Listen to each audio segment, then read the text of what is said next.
ಸ್ನೇಹಿತರೆ ನಮಸ್ಕಾರ. ನಾನು ಇವತ್ತು second B A history second year B A third semester ಹಿಸ್ಟ್ರಿಯ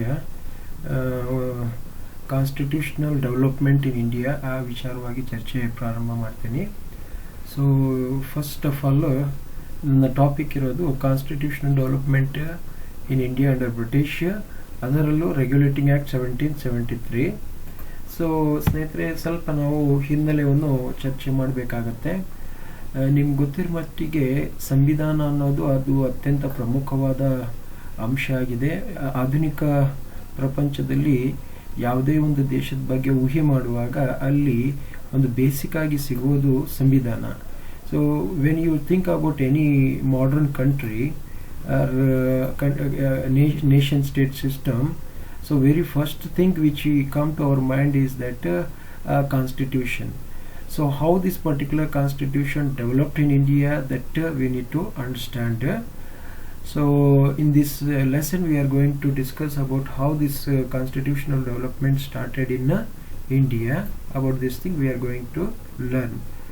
So after discussing this session, we are going to know some new things in this session. In this session we are going to learn about the concept of constitution. ಈ ಒಂದು ವಿಷಯದಲ್ಲಿ, ಈ ಒಂದು ಕ್ಲಾಸಲ್ಲಿ ನಾವು ಸಂವಿಧಾನ ಅನ್ನೋದು ಅದರ ಪರಿಕಲ್ಪನೆಯ ಬಗ್ಗೆ ನಾವು ಇವತ್ತು ಅರ್ಥ ಮಾಡ್ಕೊಳ್ತೀವಿ ಈ ಚರ್ಚೆಯ ನಂತರ.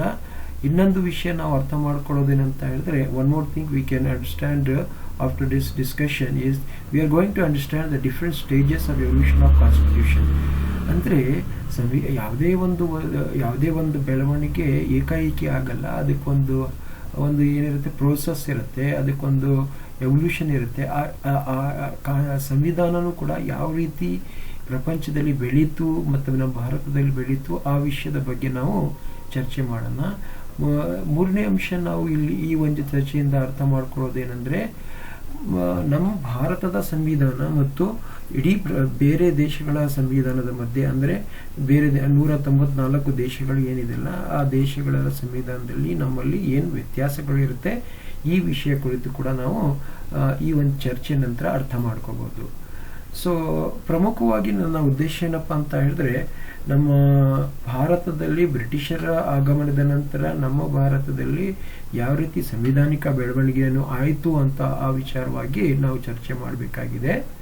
ಸೊ ಮತ್ತು ಇನ್ನೊಂದು ವಿಷಯ ನಾವು ಅರ್ಥ ಮಾಡ್ಕೋಬೇಕು ಮತ್ತು ನೆನ್ಪು ಮಾಡಬೇಕಂದ್ರೆ, ಹೋದ ಕ್ಲಾಸ್ಗಳಲ್ಲಿ ನಾವು ಯಾವ ರೀತಿ ಈಸ್ಟ್ ಇಂಡಿಯಾ ಕಂಪ್ನಿ ಸ್ಥಾಪನೆ ಆಯಿತು ಮತ್ತು ಯಾವ ರೀತಿಯಲ್ಲಿ ಅದು ಭಾರತದಲ್ಲಿ ವ್ಯಾಪಾರ ಪ್ರಾರಂಭ ಮಾಡಲಾಯಿತು ಮತ್ತು ಯಾವ ರೀತಿ ಭಾರತೀಯ ರಾಜರ ಒಂದು ಏನೋ ಭಿನ್ನಮತಗಳು ಸಮಸ್ಯೆಗಳು ಇತ್ತು, ಆ ಸಮಸ್ಯೆಗಳಲ್ಲಿ ಅದು ಯಾವ ರೀತಿಯಲ್ಲಿ ಮಧ್ಯ ಪ್ರವೇಶಿಸಿತ್ತು ಅಂತ ಹೇಳ್ಬಿಟ್ಟು ಆ ವಿಷಯ ನಾವು ಆಲ್ರೆಡಿ ಚರ್ಚೆ ಮಾಡಿದ್ದೀವಿ. ನಂತರದಲ್ಲಿ ಬ್ಯಾಟಲ್ ಆಫ್ ಪ್ಲಾಸಿ ಮತ್ತು ಬಕ್ಸರ್ ನಂತರ ನಮ್ಗೆ ಏನು ಗೊತ್ತಾಗುತ್ತೆ ಅಂತ ಹೇಳಿದ್ರೆ, ಈಸ್ಟ್ ಇಂಡಿಯಾ ಕಂಪ್ನಿ ಒಂದು ಕಾಲದಲ್ಲಿ ಅದು ಒಂದು ವ್ಯಾಪಾರ ಮಾಡಕ್ಕೆ ಬಂದಂತಹ ಕಂಪ್ನಿ, ನಂತರದಲ್ಲಿ ಭಾರತದ ರಾಜಕೀಯ ಅಸ್ಥಿರತೆಯ ಲಾಭವನ್ನು ಪಡೆದು ಅದು ಒಂದು ರೀತಿಯಲ್ಲಿ ಪ್ರಾಂತ್ಯಗಳನ್ನು ವಶಪಡಿಸುವ ಒಂದು ಪ್ರಕ್ರಿಯೆ ಏನಾಗುತ್ತೆ ಪ್ರಾರಂಭ ಮಾಡುತ್ತೆ.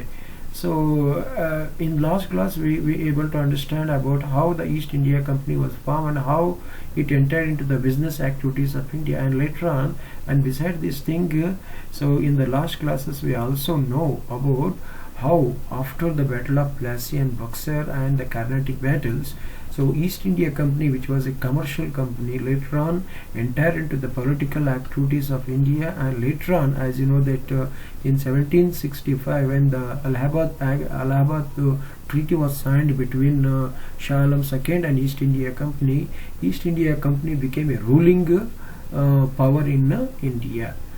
So that we need to recall. So here after discussion of this particular session, we come to know about, in this session we are going to learn about the concept of constitution. ಈ ಒಂದು ಇದರಲ್ಲಿ session ಅಲ್ಲಿ ನಾವು ಸಂವಿಧಾನದ ಪರಿಕಲ್ಪನೆಯ ಬಗ್ಗೆ ಅರ್ಥ ಮಾಡ್ಕೊಳ್ತೀವಿ.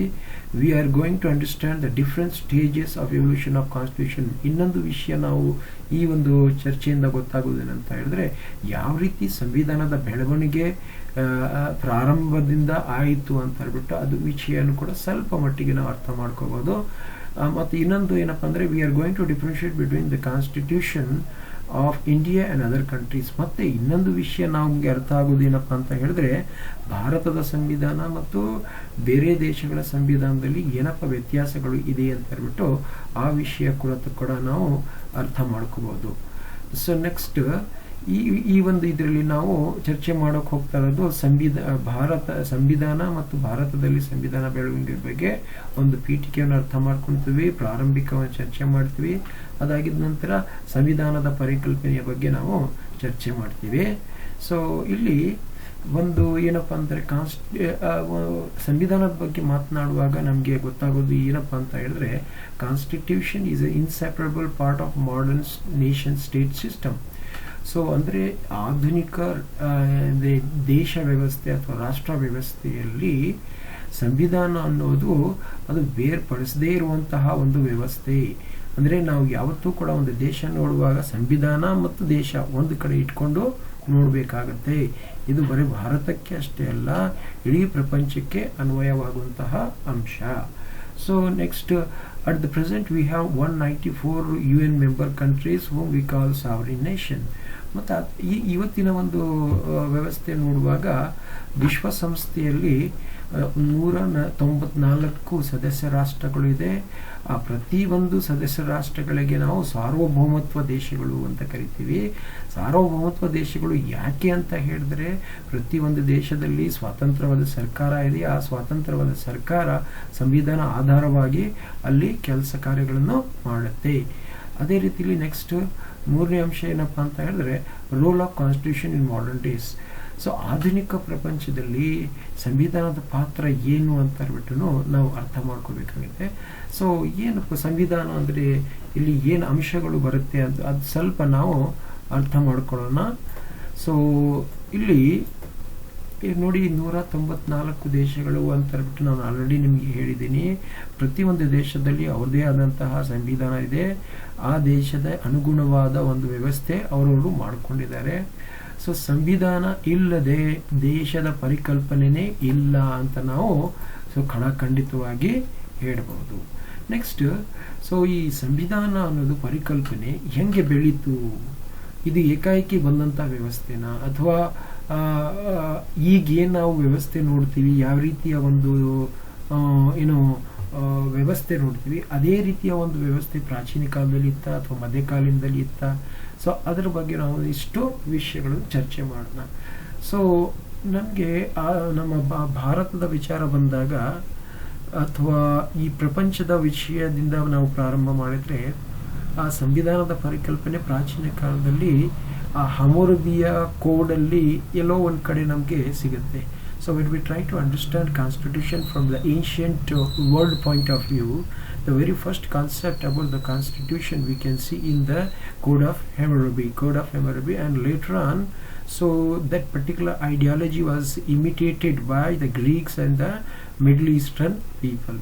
ಸೊ ಈ ಒಂದು ಪ್ರಾಚೀನ ಕಾಲದಲ್ಲಿ ಏನಪ್ಪಾ ಅಂತ ಹೇಳಿದ್ರೆ, ಸಂವಿಧಾನದ ಒಂದು ಪರಿಕಲ್ಪನೆ ಅಂತ ಹೇಳಿದ್ರೆ ಕೋಡ್ ಆಫ್ ಹಮ್ಮುರಬಿಯಿಂದ ಪ್ರಾರಂಭ ಆಗುತ್ತೆ ಅಂತ ನಾವು ಅನ್ಕೊಂಡಿದ್ದೀವಿ.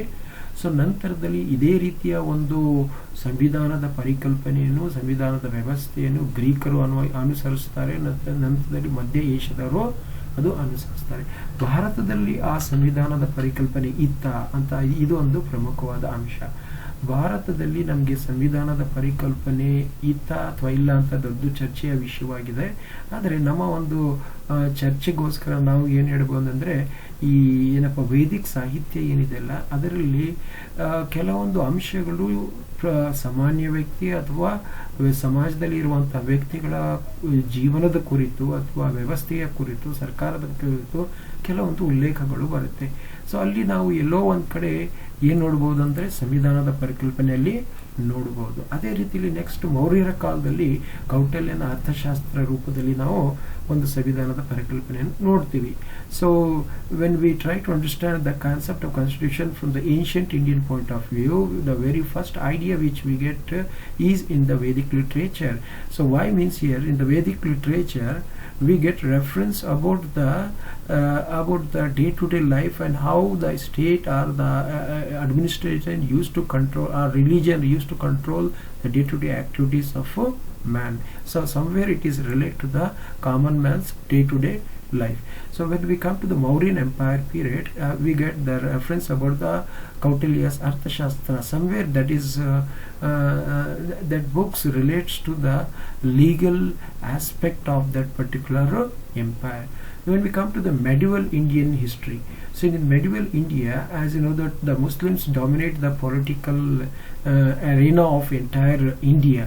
ಸೊ ಯಾವಾಗ ನಾವು ಮಧ್ಯಕಾಲೀನ ಭಾರತಕ್ಕೆ ಬರ್ತೀವಿ, ಇಡೀ ಒಂದು ವ್ಯವಸ್ಥೆಯನ್ನು ಡಾಮಿನೇಟ್ ಮಾಡಿದ್ದು ಯಾರಪ್ಪ ಅಂದರೆ ಮುಸಲ್ಮಾನರು.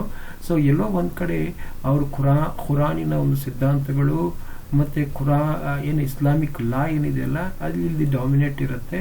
ಸೊ ಅಲ್ಲಿ ಎಲ್ಲೋ ಒಂದು ಕಡೆ ಅವ್ರ ಹತ್ರ ಒಂದು ಸಂವಿಧಾನದ ಒಂದು ವ್ಯವಸ್ಥೆ ಏನು ಸ್ಥಾಪಿತ ವ್ಯವಸ್ಥೆ ಇತ್ತಲ್ಲ, ಖುರಾನಿಕ್ ಜುರಿಸ್ಪ್ರುಡೆನ್ಸ್ ಅಂದರೆ ಖುರಾನ್ ಆಧಾರಿತ ನ್ಯಾಯಾಂಗ ವ್ಯವಸ್ಥೆ, ಅದು ಏನಪ್ಪ ಅಂದರೆ ಜಾಸ್ತಿ ಇದರಲ್ಲಿ ಆಗುತ್ತೆ. ಸೊ ಆಧುನಿಕ ಭಾರತಕ್ಕೆ ಬಂದಾಗ ನಮಗೆ ಬ್ರಿಟಿಷರ ಆಗಮನದ ನಂತರ ಪ್ರಮುಖವಾಗಿ ಯಾವಾಗ ಬ್ರಿಟಿಷರಿಗೆ ದಿವಾನಿ ಹಕ್ಕನ್ನು ಸಿಗುತ್ತೆ, ಶಾ ಆಲಂ ಸೆಕೆಂಡ್ ಅಲಹಾಬಾದ್ ಒಪ್ಪಂದದ ನಂತರ ಬ್ರಿಟಿಷ್ ಈಸ್ಟ್ ಇಂಡಿಯಾ ಕಂಪನಿಗೆ ಬೆಂಗಾಲ್, ಬಿಹಾರ್ ಮತ್ತು ಒರಿಸ್ಸಾ 3 ಪ್ರಾಂತ್ಯಗಳನ್ನು ದಿವಾನಿ ಹಕ್ಕನ್ನು ಕೊಡ್ತಾನೆ. ಕೊಟ್ಟ ನಂತರ ಅವರು ಈ ಪ್ರಾಂತ್ಯಕ್ಕೆ ಆಳ್ವಿಕೆಯ ಶಕ್ತಿಯಾಗಿ ಪರಿವರ್ತನೆ ಆಗುತ್ತೆ. ಸೊ ನಂತರದಲ್ಲಿ ಬೇರೆ ಬೇರೆ ಕಾರಣಕ್ಕೋಸ್ಕರ, ಅದು ಕಾರಣಗಳನ್ನು ನಾನು ಆಮೇಲೆ ಚರ್ಚೆ ಮಾಡ್ತೀನಿ. ಸೊ ಭಾರತದಲ್ಲಿ ಏನಪ್ಪ ಅಂದರೆ 1773 ಒಂದು ಸನ್ನಿವೇಶ ಏನಿದೆಲ್ಲ, ನಿಯಂತ್ರಣ ಕಾಯ್ದೆ 1773 or regulating act 1773, and this is the starting point of our constitutional development in India. So friends, so in the below we have given what is called the multiple choice questions. So please answer this question and self yourself. So thank you.